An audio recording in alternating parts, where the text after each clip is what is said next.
और जब नहीं दिखता है ना कुछ भी, क्योंकि मेरे ऊपर जिम्मेदारियां एक नहीं बहुत ज़्यादा है, और समय ऐसा है कि हर चीज़ बहुत ज़्यादा महंगी है, और मेरे हर चीज़ ना मुझे खरीदनी पड़ती है। कोई भी चीज़ मेरे घर की नहीं है, सारी चीज़ें मुझे माँ बाप ने सबके लिए एक जैसा किया, अच्छा सोच के किया, लेकिन किस्मत ने धोखा दे दिया। तो इसमें माँ बाप का कोई हाथ नहीं होता, ये हमारी किस्मत का खेल होता है।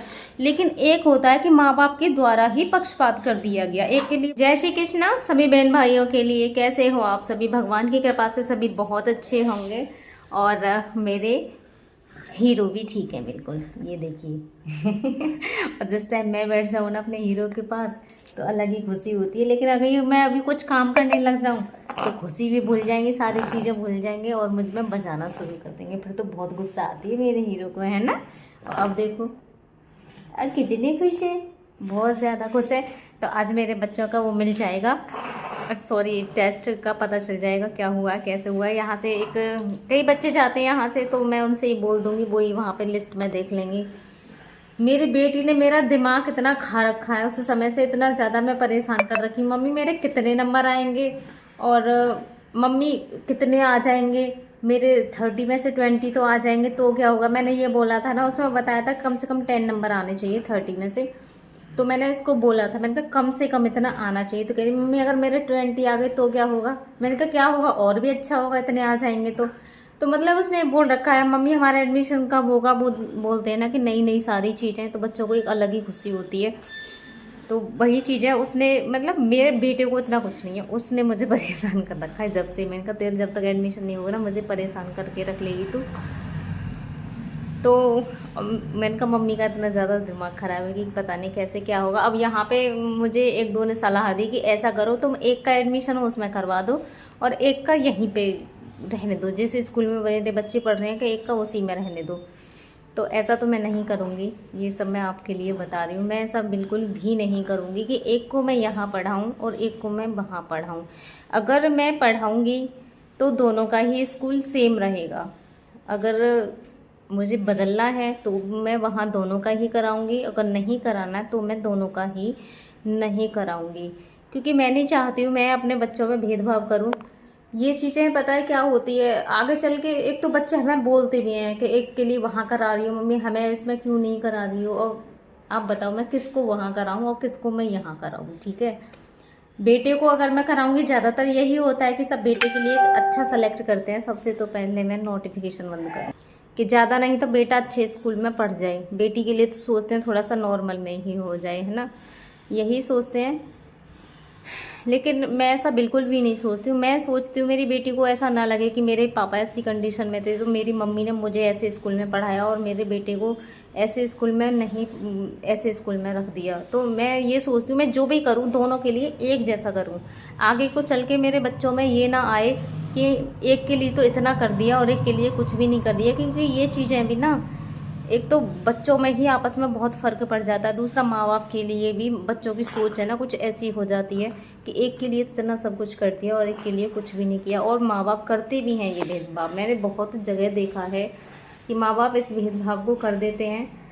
और कुछ वजह ये भी है कि लड़की के लिए ये सोचते हैं, जैसे लड़की को पढ़ाते हैं लिखाते हैं सारा कुछ करते हैं, दूसरी जगह जाती है वो, उसके लिए माँ बाप के लिए क्या रह जाता, कुछ भी नहीं। और ससुराल में भी पता है क्या होता है, लोग ज़्यादातर, मैं हर किसी के लिए नहीं कहूँगी, लेकिन एक चीज़ होती है कि उन्हें उसी बेटी के ससुराल वालों को ना उसके मायके वाले बहुत बुरे लगते हैं। जबकि एक चीज़ ये सोच के देखें, उनकी खुद की भी बेटी है। मेरे माँ बाप ने किया है मेरे लिए सब कुछ, सारी चीज़ें, मुझे पढ़ाया लिखाया किसने, मेरे माँ बाप ने। मेरे लिए जो भी कुछ किया वो मेरे माँ बाप ने, सारी चीज़ें मेरे माँ बाप ने मेरे लिए की हैं।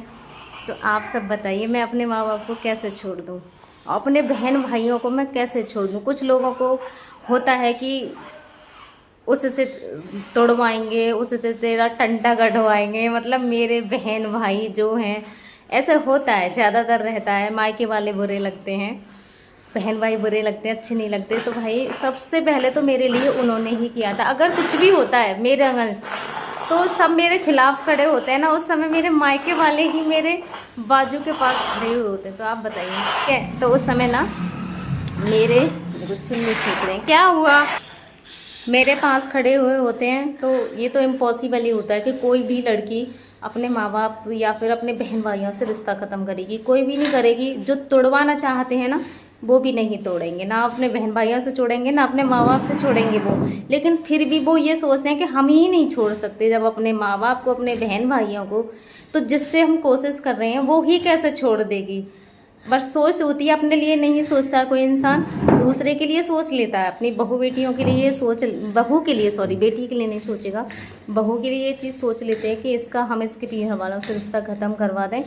लेकिन वही चीज़ वो खुद के ऊपर सोचे, क्या हमने रिश्ता ख़त्म किया अपने पीहरियाओं से या फिर अपने किसी से? नहीं होता है। ना तो वो माँ बाप अपनी बेटी से रिश्ता ख़त्म कर पाते हैं, ना ही वो बेटी अपने माँ बाप से रिश्ता ख़त्म कर पाती है। तो वही चीज़ सोचिए कि हम ये अपनी बहू के साथ ही क्यों लागू कर रहे हैं, क्योंकि बहू भी नहीं करेगी, बिल्कुल नहीं करेगी, कोई भी नहीं करेगी। अगर मेरे माँ बाप ही मेरी भाभी से ये कहे कि वो अपने पीहर से रिश्ता ख़त्म कर दे, तो अपने बहन भाइयों से रिश्ता ख़त्म कर दे, तो नहीं कर पाएगा।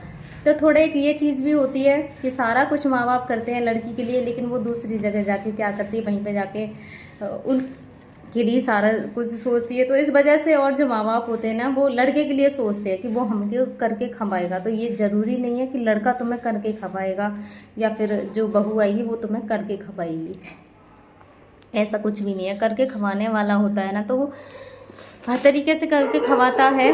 तो मैं तो बस ये सोचूंगी कि मैं जो भी करूं अपने दोनों बच्चों के लिए सेम सेम करूंगी, अपने लड़के के लिए भी करूंगी, अपनी बेटी के लिए भी सेम करूंगी। मैं बस ऐसा नहीं करूंगी कि एक के लिए अलग स्कूल में पढ़ाऊं और एक के लिए अलग स्कूल में पढ़ाऊं। अगर मैं सक्षम होंगी तो मैं दोनों को उसमें कराऊंगी, अगर मैं नहीं होंगी तो मैं उसी दिन निकाल लूँगी, लेकिन दोनों को निकालूंगी, अलग अलग नहीं करूँगी। ठीक है। और बस आप दुआ करना कि ऐसी मेरे साथ कभी कंडीशन ही ना आए कि मुझे बच्चे उसमें से निकालने पड़े, क्योंकि देखो टाइम का कुछ भी नहीं पता है। अभी आप सबका सहयोग है तो मैंने करवा दिया है, और जब नहीं दिखता है ना कुछ भी, क्योंकि मेरे ऊपर जिम्मेदारियां एक नहीं बहुत ज़्यादा है, और समय ऐसा है कि हर चीज़ बहुत ज़्यादा महंगी है, और मेरे हर चीज़ ना मुझे खरीदनी पड़ती है। कोई भी चीज़ मेरे घर की नहीं है, सारी चीज़ें मुझे खरीदनी पड़ती है। दूसरा, मेरे हस्बैंड की सारी चीज़ें आपको पता है कि लिक्विड है उनके लिए, और हम अपने लिए किसी भी चीज़ का कर लेंगे, लेकिन इनके लिए तो चाहिए ही चाहिए। दवाई गोली सारी चीज़ें इतनी महंगी हैं, और बीच बीच में हॉस्पिटल भी इनके लिए ले जाना पड़ता है। जब भी हॉस्पिटल ले जाना पड़ता है तो बहुत ज़्यादा महंगा पड़ता है।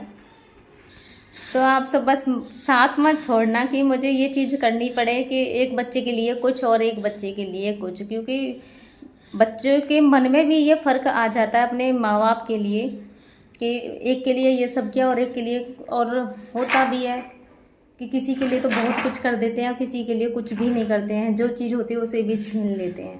तो ऐसा तो बिल्कुल मत करना, ठीक है। उसमें भी माँ बाप ना बहुत बड़े पाप के भागीदार बन जाते हैं। अपने एक बच्चे की सारी खुशियाँ छीन लेना और एक के लिए इतनी ऊंचाई पे बैठ देना। अब उस बच्चे की नज़रों में तो अपने माँ बाप बहुत अच्छे होंगे कि हाँ भाई हमारे माँ बाप ने हमारे लिए बहुत कुछ किया, क्योंकि उसके लिए तो बहुत ऊंचाई पे बिठा दिया उसके लिए, तो वो तो गुणगान गाएगा ही अपने माँ बाप की। लेकिन उस बच्चे से पूछिए जिसके साथ बहुत ज़्यादा भेदभाव हुआ जाता है, जिसकी सारी इच्छाएँ मार दी जाती हैं, सारी खुशियाँ सी छीन ली जाती हैं, तो वो तो गलत बोलेगा ही ना। तो मैं नहीं चाहती हूँ कि मेरे बच्चों के साथ ऐसी कुछ नौबत आए, उनकी नज़रों में वो मेरे लिए कुछ ऐसा सोचे। मैं जो भी करूँगी सेम सेम करूँगी, यही सोचूँगी कि दोनों एक जैसे हों। बाकी का नसीब होता है, लेकिन मेरी तरफ से एक जैसा होगा, क्योंकि देखो माँ बाप एक जैसा करते हैं, लेकिन किसी बच्चे के साथ कुछ हुआ और किसी बच्चे के साथ कुछ हुआ। अब हम 5 बहन भाई थे, हमारे माँ बाप ने सबके लिए मतलब एक जैसा ही किया। मेरे माँ बाप ने ये नहीं सोचा कि एक के लिए बहुत ऊंचाई पे बिठा दूँ और एक को बिल्कुल गड्ढे में गाड़ दूँ। तो उन्होंने जो किया वो एक जैसा किया। अब देखो 5 बहन भाइयों में से सबसे ख़राब नसीब मेरा निकला हर चीज़ को लेके। मेरे मम्मी पापा ने जो किया सबके लिए एक जैसा सोच के किया था, लेकिन ये नहीं सोचा था कि इसका नसीब ऐसा निकलेगा। आज मेरी कंडीशन सबसे ज़्यादा ख़राब है, जबकि मैं देखो तारीफ़ नहीं करना चाहती हूँ। 5 बहन भाई होते हैं, 5 अलग अलग होते हैं, 5 की क्वालिटी में बहुत डिफरेंस मिल जाता है। तो वो चीज़ ही मेरे अंदर थी, मतलब हर चीज़ को सीखने का भी एक वो था मेरे अंदर। ज़्यादातर चीज़ें मुझे आती थी, हम तीनों बहनों में सबसे ज़्यादा चीज़ें मुझे ही आती थी। और बोलते हैं ना कि बोलते हैं कि समझदार जैसे बोलते हैं, तो मेरी रिश्तेदारियों में भी यही बोलते थे कि सरिता बहुत समझदार है। लेकिन मेरे साथ हर चीज़ ही उल्टी हुई, शादी से लेके हर चीज़ के लेके मेरे नसीब ने मुझे धोखा दिया है। मैं अपने नसीब की बता रही हूँ, मतलब मेरे नसीब ने मुझे धोखा ही दिया। देखो कितने खुश हो रहे हैं देखो कितने खुश हैं। मैं थोड़ी दूर आ गई हूँ, तो हर चीज़ में मुझे धोखा दिया, किस्मत ने मुझे यहाँ पे धोखा दे दिया। तो इसको भी बोलते हैं, बाकी माँ बाप ने सबके लिए एक जैसा किया, अच्छा सोच के किया, लेकिन किस्मत ने धोखा दे दिया। तो इसमें माँ बाप का कोई हाथ नहीं होता, ये हमारी किस्मत का खेल होता है। लेकिन एक होता है कि माँ बाप के द्वारा ही पक्षपात कर दिया गया, एक के लिए बहुत कुछ किया और एक के लिए कुछ भी नहीं किया। तो मैं ये नहीं कर पाऊँगी। बाकी आपको जो मेरी बात गलत लगे आप मुझे कमेंट्स में बोल सकते हो। जो मेरा नज़रिया है, मैंने अपने नज़रिए से आप सबको बताया है, आप सबका क्या है मुझे बताना ज़रूर। कभी कभी ऐसा होता है कि हम कुछ गलत बोल जाते हैं, हमें समझ में नहीं आता है कि हमने क्या बोला है, ठीक है। और मेरी तो इस समय कंडीशन भी ऐसी है, मुझे कभी कभी एक बार मैंने ही बोल दिया था कि प्लीज़ चैनल को सब्सक्राइब ना करें। मैंने वीडियो में ऐसा बोला था, मुझे बहुत सारी कमेंट आई कि सिस्टर आप ऐसा क्यों बोल रही हो, कुछ चैनल को सब्सक्राइब ना करें। मैंने जाके वीडियो चेक किया तो उसमें मैंने बोल रखा था कि वीडियो को सब्सक्राइब ना करें, जबकि ऐसा कोई बोलेगा ही नहीं। हम तो यही बोलते हैं कि हमारे चैनल को प्लीज़ सब्सक्राइब कर लेना और हमें सपोर्ट करना। तो ऐसा होता है, तो इसलिए अगर मैंने कुछ बोला हो तो आप मुझे उसके लिए मैं सॉरी बोल रही हूँ, ठीक है। और आप मुझे बता सकते हो, तो सपोर्ट करना ना भूलिएगा, जिससे कि ये कंडीशन आए कि मुझे अपने 2 बच्चों में से एक का ये चुनाव करना पड़े कि एक को मैं वहाँ पढ़ाऊँ और एक को मैं यहाँ पढ़ाऊँ। धन्यवाद मेरे सभी बहन भाइयों के लिए। जय श्री कृष्णा, राधे राधे।